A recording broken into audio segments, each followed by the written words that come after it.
नमस्कार दर्शक मित्रों, आप देख रहे हैं जीपीएमसी न्यूज़ 24/7 લાઈવ। મૌતા વર્તલ ગામે વાનરનો આતંક યથાવત।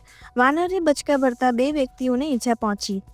કપિરાજના હુમલાને પગલે ગ્રામજનો ભયભીત થયા। સમગ્ર બનાવની જાણ મૌતા વન વિભાગને કરતા વન વિભાગની ટીમ ઘટના સ્થળે દોડી આવી હતી અને કપિરાજને પકડવા વન વિભાગ દ્વારા પાંજરું મૂકવામાં આવ્યું છે।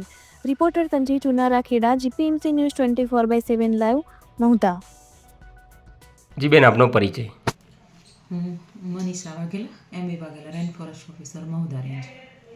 જી બેન, વડથલ ગામે કપિરાજનો આતંક છે ઘણા દિવસોથી, આપણા દ્વારા શું કામગીરી કરવામાં આવે છે? જ્યારે આ કપિરાજ દ્વારા બાઇટ કરવામાં આવ્યું ત્યારે અમારે વન વિભાગની ટીમ ત્યાં સ્થળ ઉપર પહોંચી।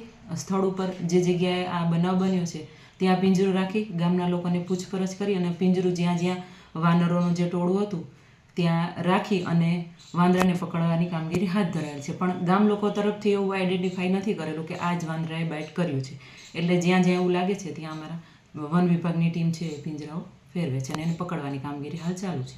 અત્યારે કેટલી ટીમ કાર્યરત છે આપણે? અત્યારે અમારી 2 ટીમ કાર્યરત છે અને કઠલાલથી પણ રેસ્ક્યુઅર છે એને બોલાવીને રાખેલા છે। જ્યારે આઈડેન્ટિફાઈ થઈ જશે એટલે અમે એને